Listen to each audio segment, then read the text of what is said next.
Pode começar.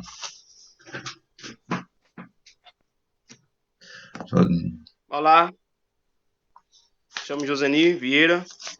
Quero cumprimentar aqui Nadson Lopes e o Wendel. Nós fazemos parte aqui de um grupo que vai apresentar um trabalho sobre políticas públicas de educação básica da Universidade Federal do Recôncavo Baiano. Bom dia, me chamo Nadson Lopes, juntamente com Joseni Vieira e o Wendel Marcos. Nós vamos apresentar, falar um pouco sobre políticas de educação básica, da disciplina Organização da Educação Brasileira e Políticas Educacionais do curso de Licenciatura em Matemática. Tá sem som, Wendel. Bom dia, sou o Wendel Marcos, sou um outro integrante do grupo, juntamente com Joseni e Nadson. A gente faz parte do curso de Licenciatura em Matemática da Universidade do Recôncavo Baiano. Vamos dar início aqui. Vou compartilhar aqui a tela.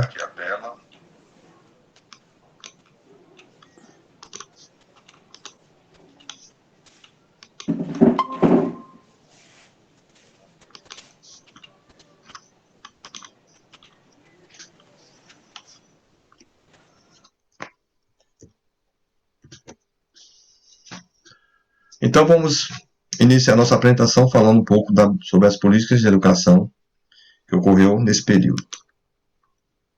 E aí eu começo a falar sobre a questão da lei da LDB, a lei 5.692 de 1971, que versa sobre as novas diretrizes da educação básica e foi justamente criada na ditadura militar. E o que é que essa lei, de linhas gerais, ela previa? Previa que seria fixado a habilitação de formação técnica em consonância com o mercado de trabalho. Ou seja, a ideia dessa lei é preparar a mão de obra para atuar no mercado de trabalho, em especial na indústria, porque naquele período era a época da expansão da indústria brasileira e foi-se criado uma legislação voltada para esse fim. Nesse período também teve a questão eu queria ressaltar que tinha uma disciplina que era obrigatória, que era a disciplina de educação moral e cívica, justamente por estar alinhada aos aspectos da ditadura militar. Também nesse período teve, nessa legislação, teve a criação dos conselhos, entre outros. Essa lei foi criada pelo presidente Emílio Garrastazu Médici, só lembrando. Aí nós temos a Constituição de 1988. A partir da Constituição de 1988, no seu artigo 205, é que a educação começa a tomar um outro formato, estabelecendo as questões de corresponsabilidade, de quem tem responsabilidade e o que deve fazer na educação básica. Então nós temos a União, Estados e municípios e a família, sendo que a família tem a obrigação de matricular os seus filhos na idade escolar e o Estado, município, fornecer educação de qualidade para essas crianças.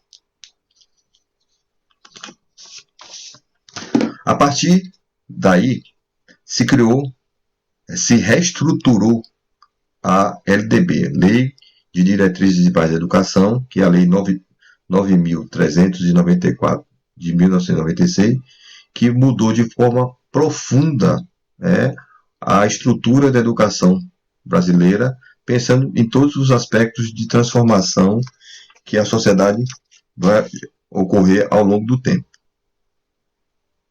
E lembrando que essa LDB ela sofreu diversas alterações ao longo do período. E por fim, eu queria falar um pouco sobre como é constituída a educação básica. A educação básica ela é constituída de educação infantil, educação fundamental 1 e 2 e ensino médio. Por que está destacado? Porque a gente está falando de educação básica, de competência de União, de município e de Estado, sendo que a competência de ensino superior é de Estado e União. Alguns municípios podem também ter a educação superior, mas a obrigatoriedade de fornecer ensino superior é do Estado e da União. Aí eu passo agora a vez para o meu amigo Joseni, para ele dar sequência sobre a questão de competências e nível administrativo.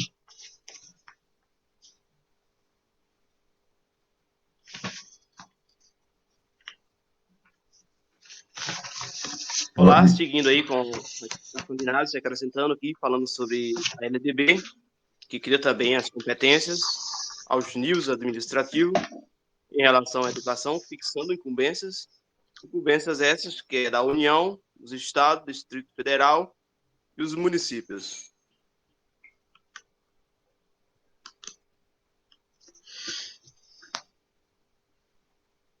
A LDB também regulamentou nova estrutura curricular, instituída uma base nacional comum e uma parte diversificada no currículo.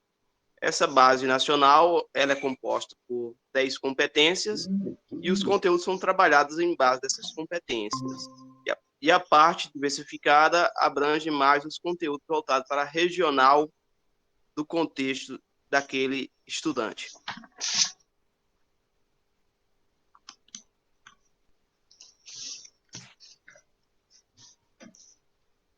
Saviani, 2004, aponta-nos para um Plano Nacional de Educação, que é o PNE, como instrumento por excelência de execução de políticas educacionais adotada para um país. Isso é voltado mais para a questão de políticas públicas e esse plano ele tem vigência de 10 anos.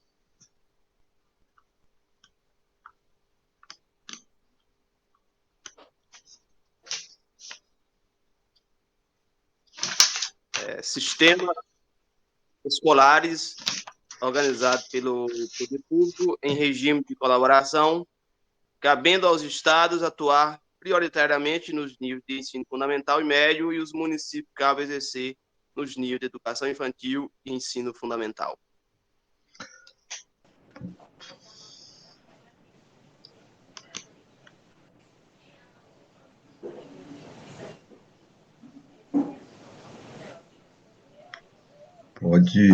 Pode continuar, meu amigo Joseni, falando. Natsu agora vai dar sequência.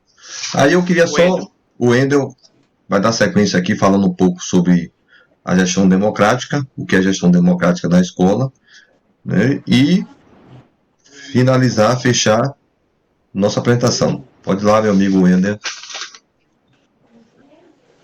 A gestão democrática é apontada tanto na Constituição Federal quanto na LDB 9.394/96, como importante diretriz para a implementação das políticas educacionais. Entretanto, as leis por si só não promovem as mudanças necessárias e urgentes. São as pessoas que fazem a diferença nas organizações, com a sua formação política e comprometimento com a educação.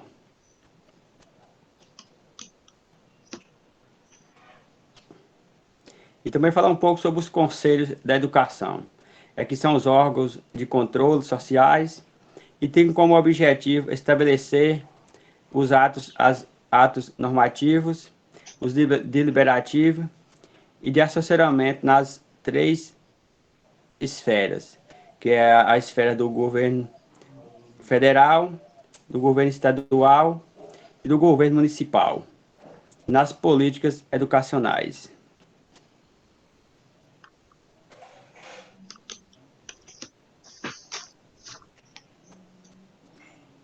Falar um pouco sobre o financiamento da educação no Brasil, que provê de recursos públicos, de empresas privadas e dos cidadãos, por meio das arrecadações de impostos.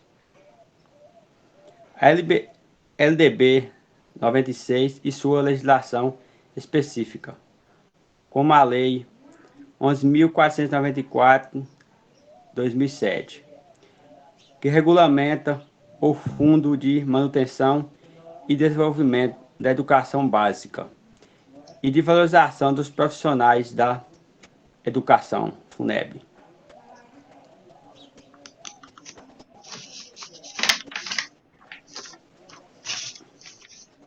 A nova lei foi alterada e atualizada no FUNEB e nomeia profissionais remunerados. A Lei 14.276 de 2021 modifica a regulamentação do Fundo de Manutenção e Desenvolvimento da Educação Básica e de valorização dos profissionais da educação.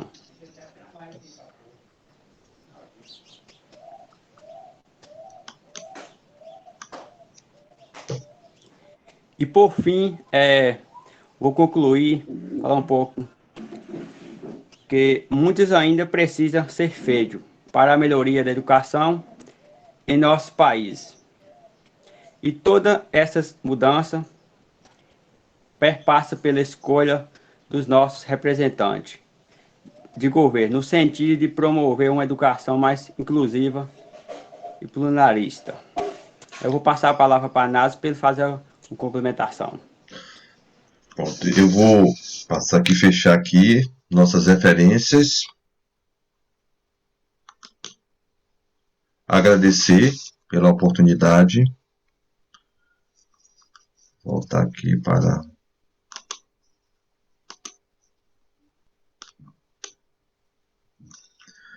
Então, esse é o nosso trabalho, aqui no qual o Wendel, Joseni e eu discorreu. O tempo é curto, a gente poderia falar um pouco mais sobre financiamento, sobre a origem do Fundef, falar um pouco sobre o primeiro Fundeb, sobre o segundo lei do Fundeb, sobre a questão dos controles sociais, mas como o vídeo ele tem que ter um tempo máximo de 15 minutos e a gente quer cumprir a risca, foi a forma que nós encontramos de discorrer de forma bem sintética e simples, numa linguagem simples, sobre um pouco sobre as políticas de educação do Brasil. Então, eu espero que todos fiquem satisfeitos com o nosso trabalho e agradecer a professora Paula por nos oportunizar a fazer um trabalho de grande importância e de relevância.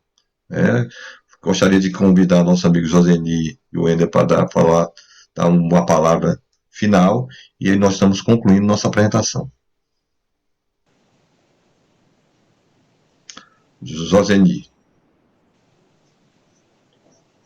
Nádio, as palavras que eu tenho para agradecer aí à professora Paula e a você e ao Endo, que fez parte dessa equipe maravilhosa, é resumida na palavra gratidão. É uma oportunidade que a gente precisa, né, para a gente fazer esse momento de crítica, de debate sobre o cenário da educação brasileira, que é um cenário que eu acredito que a cada dia que se passa evolui mais um pouco. E é só isso. Agradeço a todos por assistir, né, esse vídeo de relevância, como o Nádio falou, e eu passo a palavra agora para o colega Wendel Marcos. Queria também só agradecer à professora Paula pela oportunidade, agradecer aos colegas Joseni e Nádio por formar um trio nesse trabalho bem desenvolvido. Obrigado.